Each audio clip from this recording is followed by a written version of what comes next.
우리 하나님 은혜가 온 성도들이 함께하기를 바랍니다.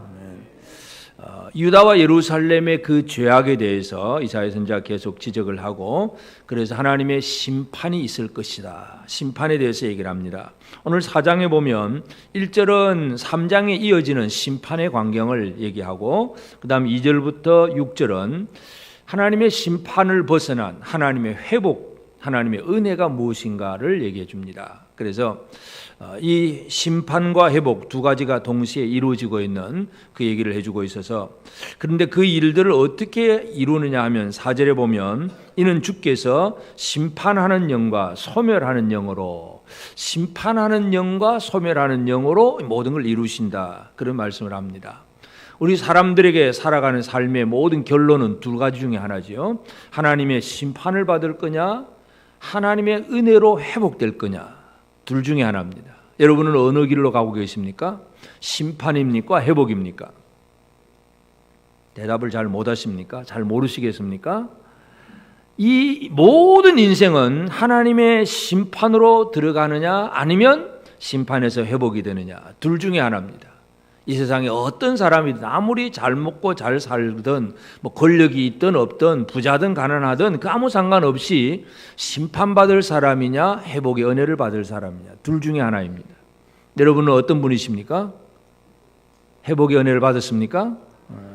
하나님은 심판하는 영과 이 소멸하는 영으로 역사하시는데 1절에 그 심판, 그리고 2절부터 6절까지는 회복의 은혜를 얘기합니다. 그래서 유다와 예루살렘, 그들에게는 분명히 죄악이 있어서 하나님은 그들을 심판하실 수밖에 없지만, 그러나 그 심판과는 또 동시에 하나님의 은혜로 회복이 이루어진다는 것을 얘기합니다. 그래서 1절 첫 마디가 그날입니다. 그 다음에 2절 첫 마디도 그날에, 이 그날이 심판의 날이기도 하고 회복의 날이기도 합니다. 우리가 매일매일 살아가는 날이 그냥 똑같은 날이긴 하지만 특별한 날이 있잖아요. 특별한 날에는 그날. 아이들이 요즘, 어제도 누구 들어보니까 엄마 내 친구들 데리고 올 테니까 생일잔치 해줘. 자기에게는 특별한 그날이란 얘기죠. 자기 낳으려고 엄마가 고생한 건 생각은 안 하고 그냥 자기가 태어났다고 엄마한테 오히려 더 생일잔치 해달라고 그냥 요구를 해요. 이상하죠. 엄마가 더 위로를 받아야 되는데, 하여튼 사람들에게는 그날이라고 하는 특별한 날이 있어요. 의미 있는 날. 이 의미 있는 날 중에 물론 뭐 결혼식, 생일 뭐 이런 것도 많이 있겠지만, 진정으로 의미 있는 두 가지 날은 심판의 날, 회복의 날, 둘 중에 하나입니다. 이 두 가지 날이 우리에게 있을 것이다 하는 그 얘기를 하고 있습니다. 그래서 오늘 이 심판하는 영, 소멸하는 영, 이 영을 통해서 하나님은 하나님의 백성들에게 무엇을 하시느냐, 우리가 이것을 함께 살펴보고자 합니다. 그래서 1절에 보면 하나님의 심판인데, 그날에 7 여자가 한 남자를 붙잡고 말하기를 우리가 우리 떡을 먹으며 우리 옷을 입으리니 다만 당신의 이름으로 우리를 부르게 하여 우리가 수치를 면하게 하라. 이 광경은 유다와 예루살렘의 남자들이 거의 다 죽어버렸습니다.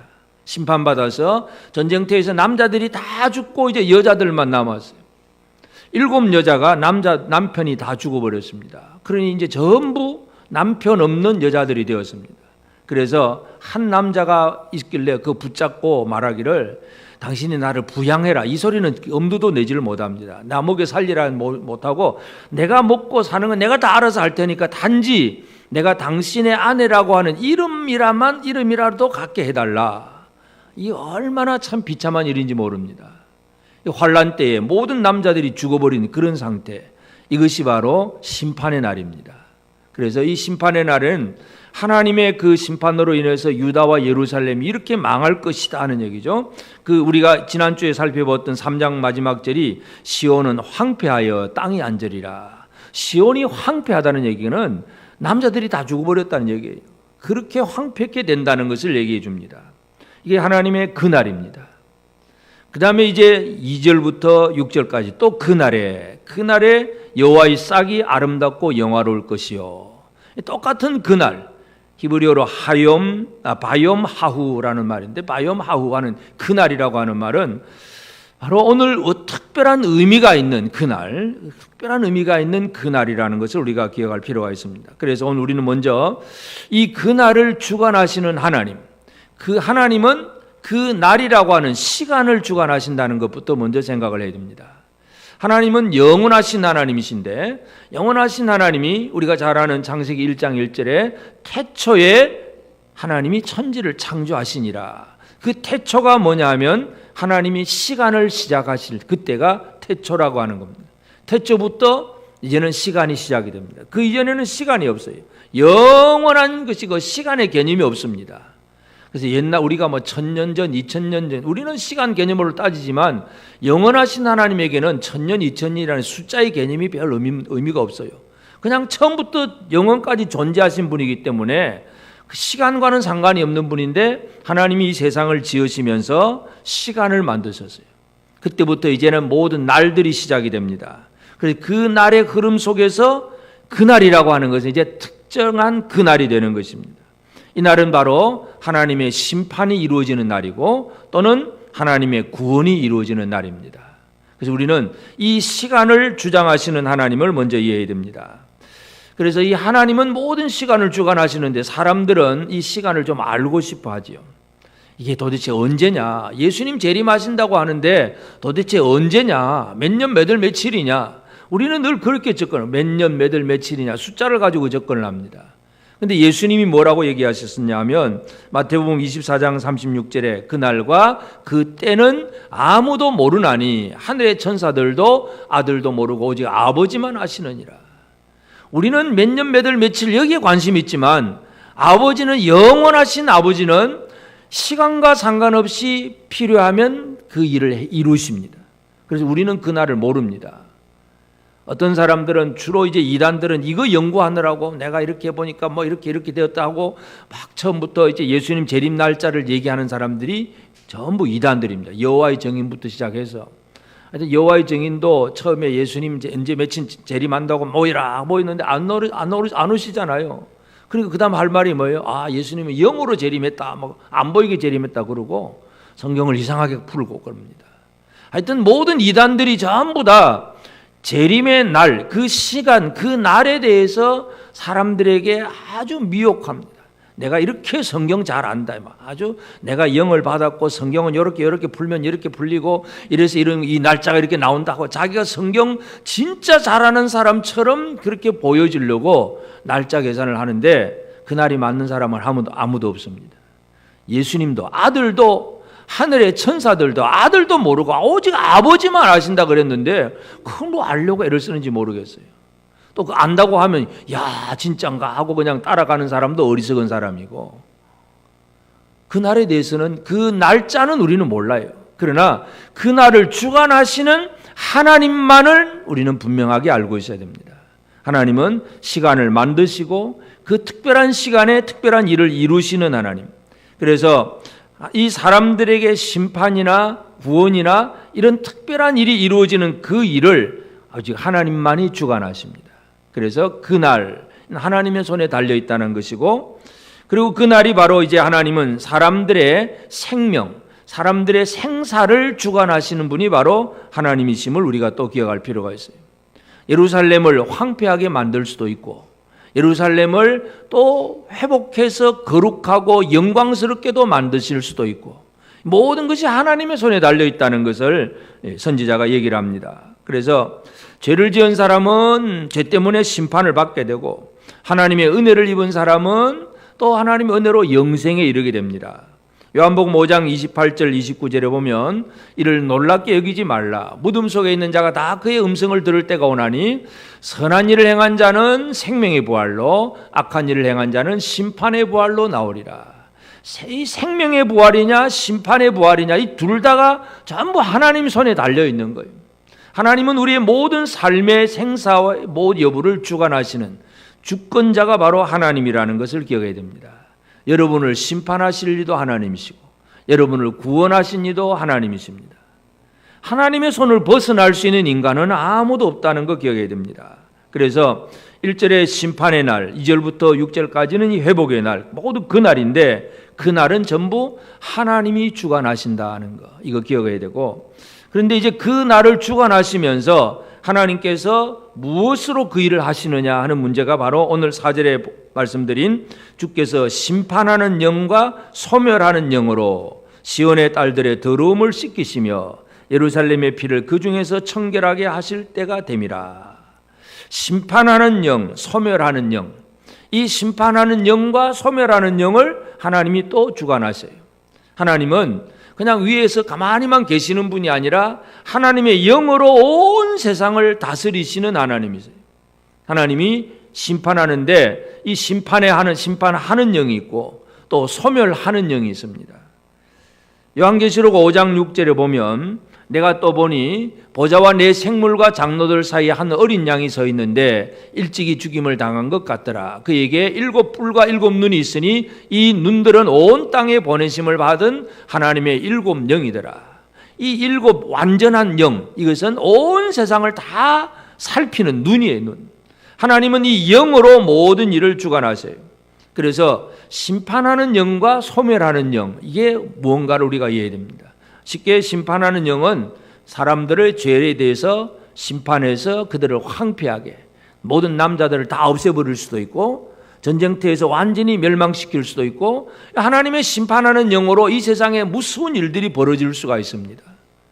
이것이 바로 하나님의 심판하는 영으로 이루어집니다.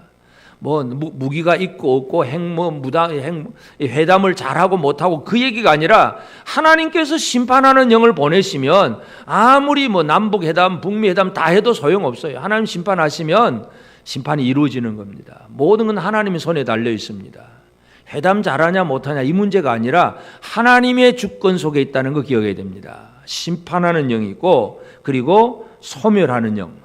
이 소멸한다는 얘기가 바로 우리의 모든 더러움을 소멸시켜 주시는 영입니다. 그래서 소멸하는 영으로 시온의 딸들의 더러움을 씻기시며 예루살렘의 피를 그 중에서 청결하게 하실 때가 됨이라. 소멸하는 영 때문에 오늘 우리가 청결하고 거룩하고 깨끗한 자가 된 것입니다. 이 소멸하는 영으로 여러분의 부정하고 더러운 모든 것들이 소멸되었다는 사실을 기억하시길 바랍니다. 하나님의 회복은 바로 이렇게 이루어집니다.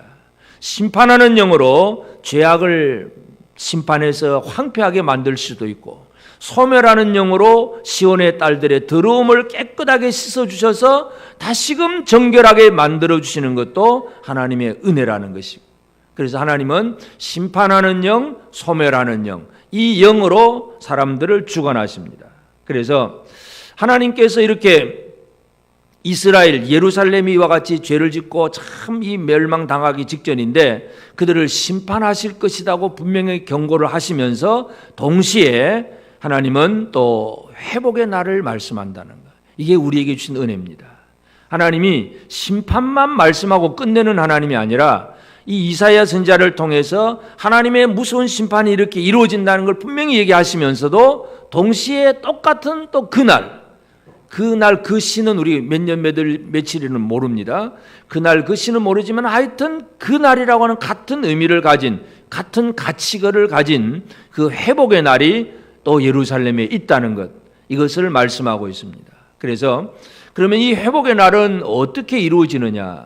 회복의 날이 이루어지는 것은 우리가 잘 아는 예수 그리스도를 통해서 이루어집니다. 2절에 그날에 여호와의 싹이 아름답고 영화로울 것이요 그 땅의 소사는 이스라엘의 피난한 자를 위하여 영화롭고 아름다울 것이며. 자, 여기 보면 첫째가 여호와의 싹이라고 하는 단어를 사용을 합니다. 이제 우리가 봄이 되면 메말랐던 그 겨울 그 가지에서 지금 싹이 하나씩 이파리가 나기 시작을 하지요. 지금 우리가 주변에 보면 다 메말랐던 가지에서 신기하게 싹이 하나씩 나는 것을 발견할 수 있습니다. 이 싹, 여호와의 싹이라고 했는데 그 여호와의 싹이 아름답고 영화로울 것이다, 이렇게 표현합니다. 아름답고 영화로운 싹, 이 싹으로 인해서 회복의 은혜가 시작이 됩니다. 아예 싹이 안 나면, 싹이 없으면 회복이 없는 거고, 싹이 있다는 얘기는 여기에서부터 회복이 시작된다는 것을 분명히 말하고 있습니다. 그래서 여호와의 싹, 이 싹이 아름답고 영화로울 것이요 하는 얘기입니다. 뒤에 우리가 6장에서도 보면 6장 그 마지막 절에서 하나님께서 선지자 이사야를 보내면서 가라 그러면서 6장 13절에 그 중에 10분의 1이 아직 남아있을지라도 이것도 황폐하게 될 것이나 밤나무와 상수리 나무가 배임을 당하여도 그 그루터기는 남아 있는 것 같이 거룩한 씨가 이 땅의 그루터기니라. 여기는 그루터기, 거룩한 씨 그런 얘기를 합니다. 하여튼 다 베어버렸는데 그루터기만 남아 있는데 거기에서 뭔가 새로운 싹이 나온다는 얘기예요. 이게 하나님의 회복의 시작입니다. 아무것도 없는 것 같은데 그 중에서 싹이 나오는 것, 여호와의 싹. 이게 바로 예수 그리스도 메시아를 예언하는 말씀입니다. 예수 그리스도는 여호와의 싹입니다. 그래서 이 여호와의 싹은 아름답고 영화롭다 하는 얘기예요. 스가랴 3장 8절에도 보면 대제사장 여호수아야 너와 내 앞에 앉은 내 동료들은 내 말을 들을 것이니라. 이는 예표의 사람들이라. 내가 내 종 싹을 나게 하리라. 내 종 싹을 나게 하리라. 옛날 개혁 관계는 순을 나게 하리라. 순이 돋았다. 순, 싹 같은 얘기입니다. 그래서 여호와의 종, 내 종 싹을 나게 하리라. 이 싹이 나야 여기에서부터 회복이 출발입니다. 회복의 시작입니다. 예수 그리스도는 우리가 심판 가운데 있는 모든 죄인들이 회복될 수 있는 첫 번째 일을 예수께서 하시는데 예수님이 싹이 되어 주시는 겁니다. 그 싹이 얼마나 놀라운가에 대해서 히브리서 기자는 히브리서 1장 4절에 보면 그가 천사보다 훨씬 뛰어남은 그들보다 더욱 아름다운 이름을 기업으로 얻으심이니 아름답다, 영화롭다 그런 표현을 합니다. 그래서 여기 보면 2절에 보면 여호와의 속이 아름답고 영화롭고 그 다음에 그 땅의 소산도 또 영화롭고 아름답고 영화롭고 아름답고 이 아름다움에 대해서 표현을 합니다. 오늘 우리는 예수 그리스도가 얼마나 아름다우신지 얼마나 영화로우신지 여기에 대해서 우리가 좀 더 깊은 관심을 가질 필요가 있습니다. 예수님은 천하에 비교할 것 없는 가장 아름다운 가장 영광스러운 분이 바로 예수 그리스도라는 것 우리가 이것을 이해해야 됩니다. 그래서 여호와의 싹이 아름답고 영화롭다 선지자가 그런 얘기를 하고 그 다음에 이제 그 여호와의 싹인데 그 다음에는 그 땅의 소산 싹 다음에는 싹이 자라면 어떻게 됩니까? 자라서 뭐 줄기가 되고 가지가 되고 잎이 피고 꽃이 피고 뭐 열매가 맺고 그럼 열매는 결국은 사람들이 먹을 수 있는 소산이 됩니다. 싹으로 시작했는데 여호와의 싹이 그 땅의 소산이 됩니다. 싹이 아름답고 영화로울 것이고 땅의 소산도 아름답고 영화롭게 될 것이다. 이게 바로 회복의 시작입니다. 다시 말해서 예수 그리스도는 아름답고 영화로운 싹이에요. 싹이라고 하는 것은 별 보잘것은 없어요. 겉으로 볼 때는 흠모할 만한 아름다운 것이 없다고 나중에 53장에도 그런 얘기를 하는데 별 그 싹이 뭐 큰 어떤 화려한 모습은 아니지만 생명의 시작인데 그 싹을 통해서 무엇이 나오느냐 하면 그 땅에 소산이 나옵니다. 소산. 다시 말해서 예수는 회복의 은혜를 시작하실 뿐만 아니라 그리고 이제 하나님의 백성들이 먹고 마실 수 있는 이스라엘의 그 피난한 자를 위하여 이렇게 환난을 피해서 도망온 숨어있는 그들을 위해서 영화롭고 아름다울 것이다. 그래서 그 땅의 소산이 그렇게 될 것이다. 이렇게 말씀합니다. 다시 말해서 예수님의 사역의 결과는 구원받은 백성들이 영광스럽고 아름다운 땅의 소산을 얻게 될 것이다는 얘기입니다. 이스라엘이 영광스럽게 된다는 그 말씀과도 동일합니다. 이사야 27장 6절에도 보면 후일에는 야곱의 뿌리가 박히며 이스라엘의 우미 돋고 꽃이 필 것이라 그들이 그 결실로 지면을 채우리로다. 이 싹으로 시작된 건 예수 그리스도로 시작된 싹이 결국 이스라엘 하나님의 백성인데 하나님의 백성이 뿌리가 박히고 우미 돋고 꽃이 피고 그 결실로 지면을 채우리라. 가득한 결실, 풍성한 결실. 이게 바로 이스라엘의 영화로움입니다. 이 얘기가 무슨 얘기냐 하면 예수님 때문에 시작된 회복의 은혜가 오늘 우리에게 얼마나 풍성하게 이루어질 것인가 하는 그 약속의 내용이기도 합니다. 예수 그리스도 안에서 우리는 이 땅의 소산으로 풍성함을 얻게 됨을 믿으셔야 합니다. 싹은 처음에 보잘것없는 조그맣게 시작이 됩니다. 그러나 그 싹으로 말미암아 그 가치는 영광스럽고 아름다운 것이고 그로 인해서 땅의 소산이 이스라엘의 피난한 자들 그 사람들을 위해서 영화롭고 아름다울 것이다.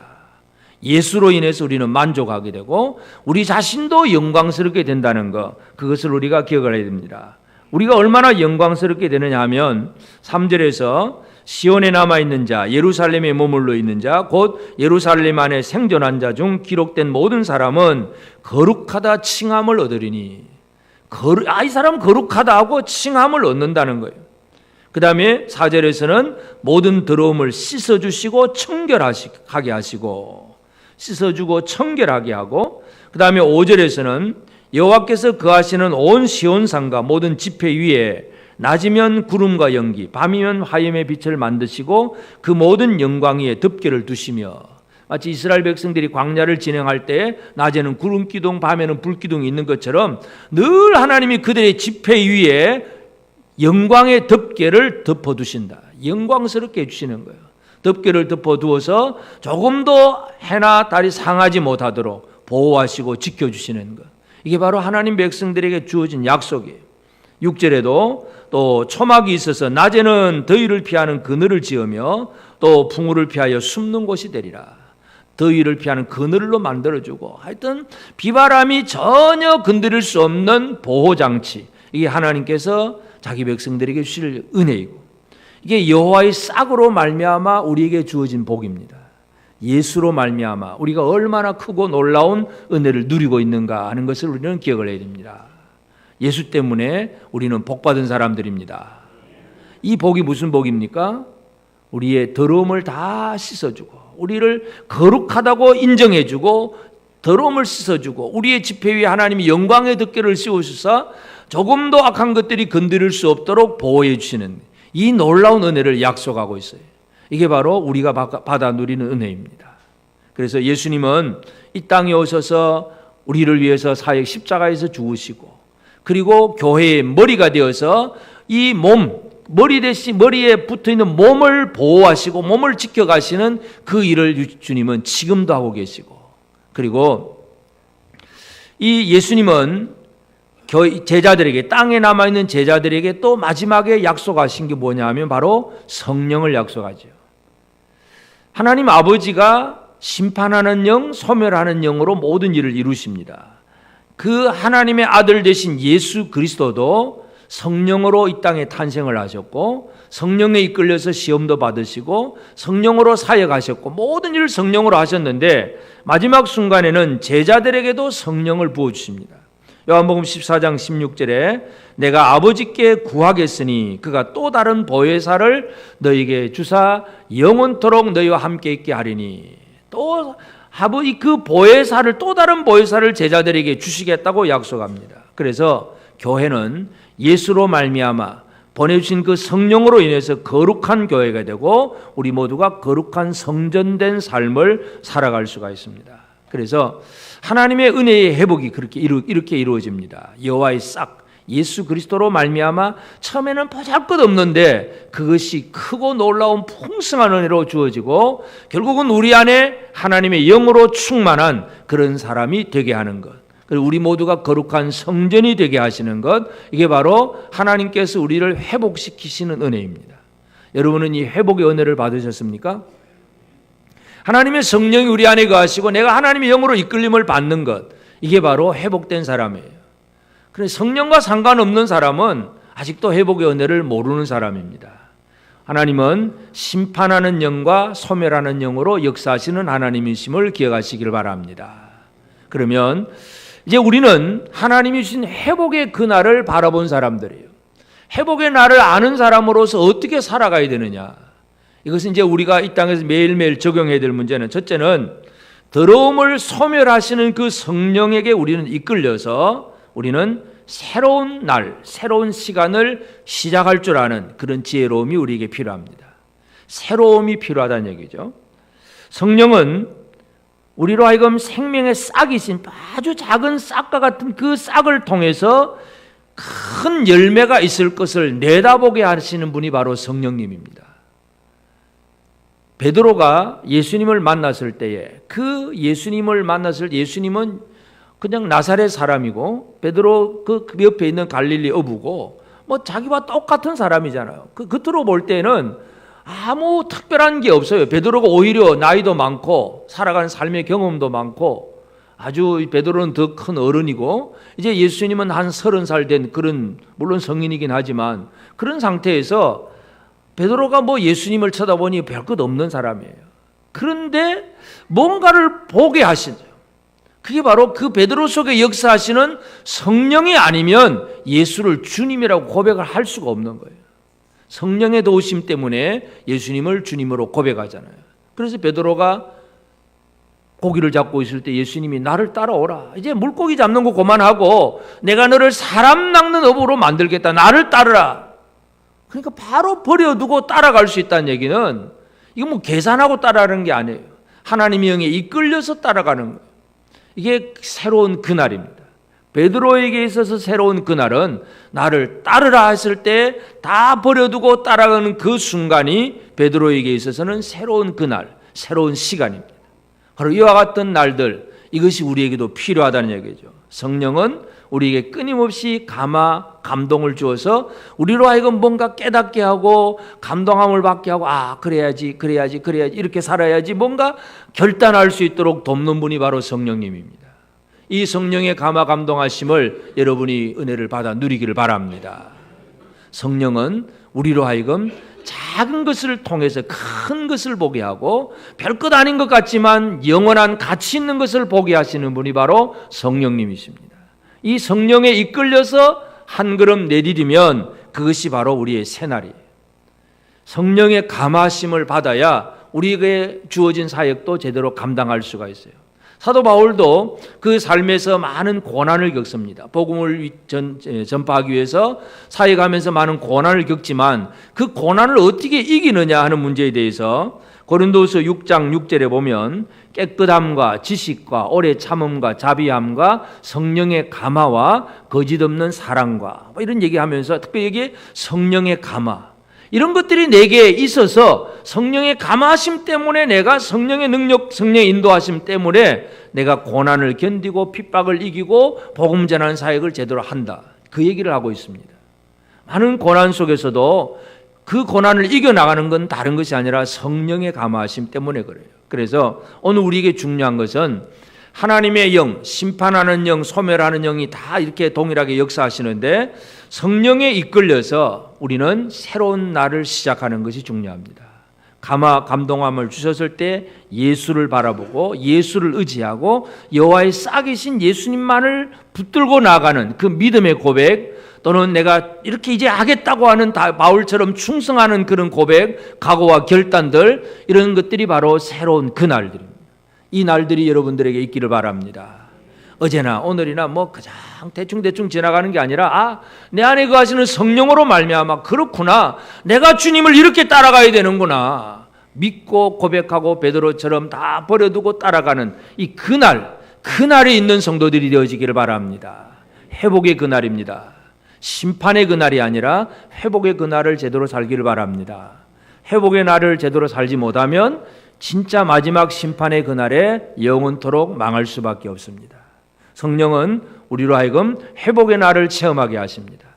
그리고 이 성령의 거룩함을 입은 자들, 그런 자들에 대해서 3절에서는 시온에 남아있는 자, 예루살렘에 머물러 있는 자, 곧 예루살렘 안에 생존한 자 중 기록된 모든 사람은 거룩하다 칭함을 얻으리니 이런 예언의 말씀을 하는 거예요. 남은 자, 렘넌트라고 하는 이 남은 자 얘기인데 이 남은 자라고 하는 것은 특별한 은총을 받는 사람이에요. 지금 이사야 선지자가 이런 얘기를 하고 그 다음에 이제 한참 지나서 결국 유다가 멸망을 당합니다. 예레미야 선지자 때 이제 유다가 망하는데 근데 예레미야 선지자 때 유다가 망하면서 바벨론이 이제 예루살렘을 완전히 멸망시키고 많은 사람들을 포로로 다 잡아갑니다. 포로로 잡아가면서 예루살렘에는 아주 비천한 자, 가난한 사람 몇 사람을 좀 남겨둡니다. 완벽하게 다 잡아가지 않고 조금 남겨둬요. 사람들을 남겨두면서 그달랴라고 하는 총독을 하나 세워놓고 네가 여기서 잘 이 사람들을 관리해라 하고 이렇게 남겨둡니다. 그런데 예레미야가 이제 그들 중에 있는데 그 어떤 한 사람이 와서 이 그달랴를 죽이고 그 사람들을 다 이끌고 결국은 예레미야까지 데리고 애굽으로 내려가 버립니다. 그래서 유다는 그 예루살렘은 완전히 이제 진짜 황폐하게 된 거예요. 사람 하나도 없는 그런 성이 되어버렸습니다. 바벨론 느부갓네살 왕은 그래도 좀 남겨두었는데 남은 자가 있었는데 그 남은 자가 하나도 없어진 거예요.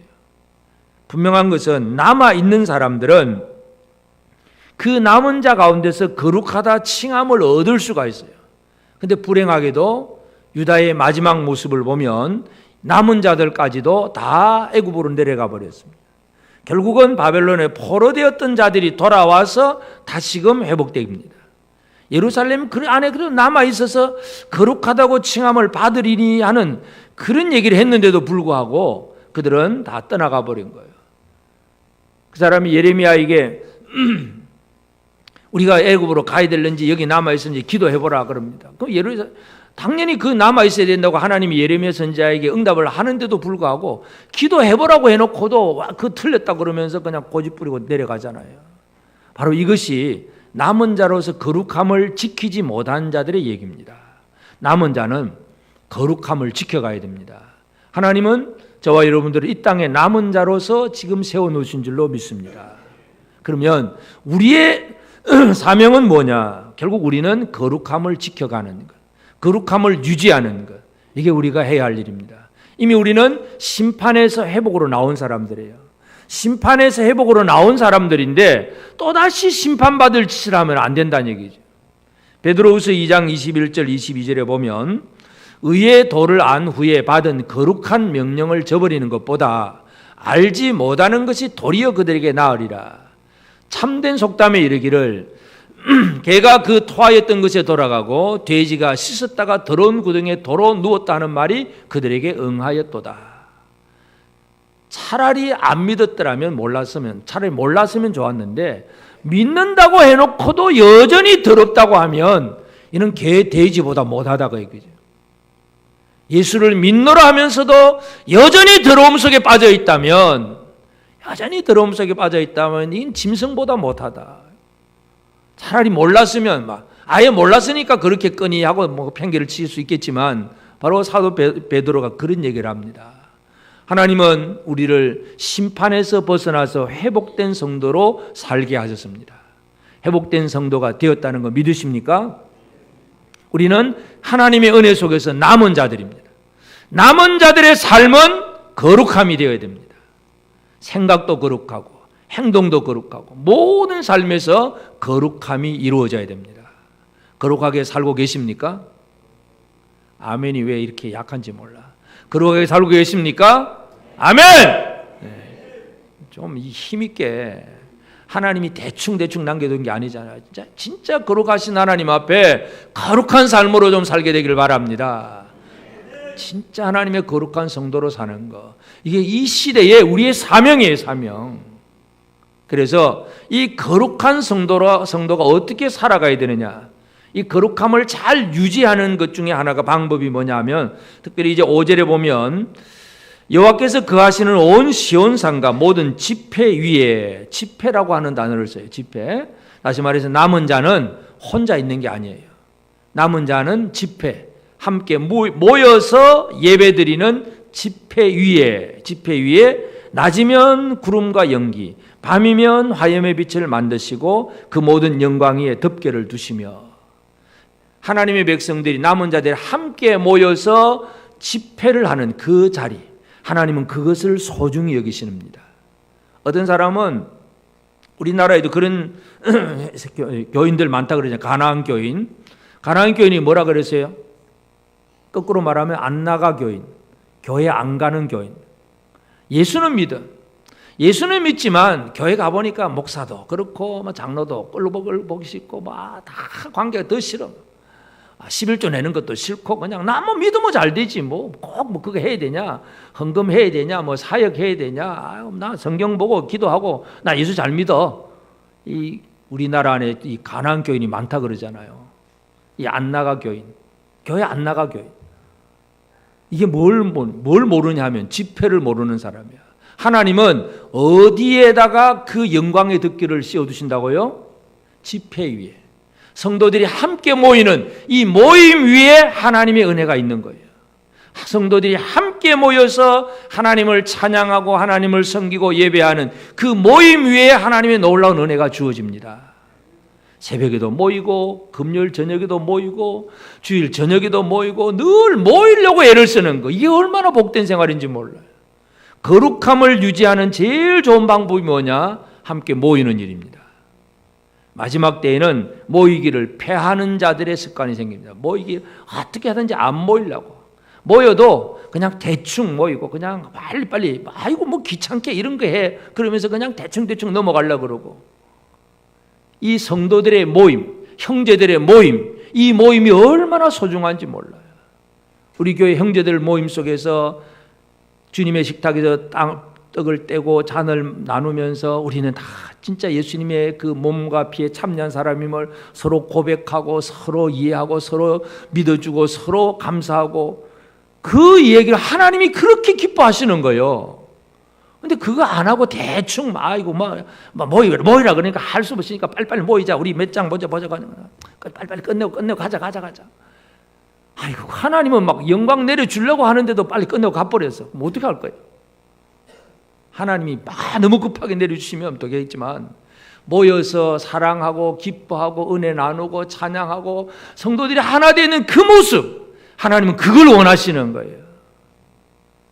하나님은 모임을 원하십니다. 지폐 위에 낮이면 구름과 연기, 밤이면 화염의 빛을 만드시고 그 모든 영광에 덮개를 두시며 초막이 있어서 낮에는 더위를 피하는 그늘을 지으며 풍우를 피하여 숨는 곳이 되리라. 잘 모이십니까? 또 대답 안 하시네. 잘 모이십니까? 예배 시간, 또 형제들의 모임, 또 뭐 전도회 모임, 하여튼 모임이 많잖아요. 모임을 소중하게 생각해요. 모임을, 아이고 나는 막 예배만 드리면 돼, 이런 분들도 참 하나님 보실 때는 이 은혜 주고 싶어도 못 주는 사람들이에요. 모임을 소중히 여겨야 됩니다.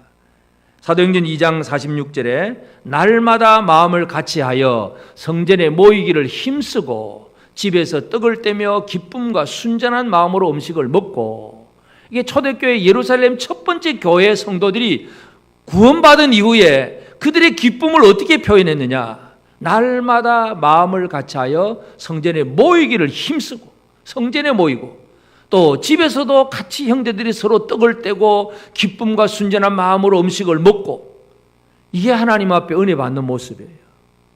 이 모습을 잘 이루어 가십니까? 또 아멘 안 하시네. 잘 이루어 가게 되길 바랍니다. 네.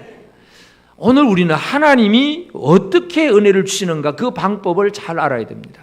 나만 잘 믿으면 되지, 나 오늘 예배 참석했으니까 됐지, 이 얘기가 아니라 진짜 한 모임으로서 한 아버지를 제대로 섬기고 있느냐, 이거 우리가 잘해야 돼. 그게 교회라는 것입니다. 무교회주의자가 되면 안 됩니다. 교회, 성도들 지체가 서로 하나 되어서 머리 대신 예수 그리스도로 말미암아 함께 나아가는 그 삶이 하나님의 놀라운 은혜를 힘입는 생활입니다. 그래서 하나님은 분명한 것은 모든 시간, 우리의 삶의 생사와 모든 것은 하나님 손에 다 달려 있습니다.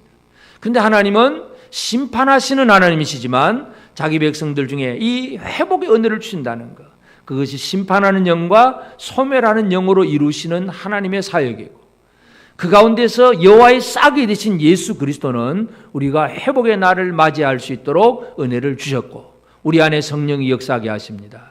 그럼 내 안에 가진 성령으로 형제들이 서로 열심히 모여서 하나님을 찬양하고 예배하는 이게 바로 아름답고 영화롭습니다. 여호와의 싹이 아름답고 영화로울 것이요, 그 땅의 소산도 영화롭고 아름다울 것이고.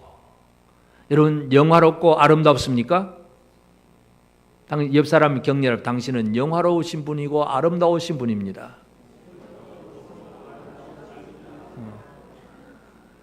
얼굴이 잘나서가 아니고 뭐 때문에 영화롭고 아름답다고요? 영화롭고 아름다우신 예수 그리스도, 그분이 내 안에 계실 때 그 안에서 우리가 싹의 결과가 솟아나잖아요. 예수로 말미암은 우리의 삶의 결과가 형제들이 서로 사랑하고 서로 모이고 찬양하고 기뻐하는, 이것이 아름다운 것이고 영화로운 것입니다. 이 아름답고 영화로운 교회, 이 교회가 세상의 소망이 됩니다. 우리 교회가 바로 이런 모습이 되어지기를 바랍니다. 아멘.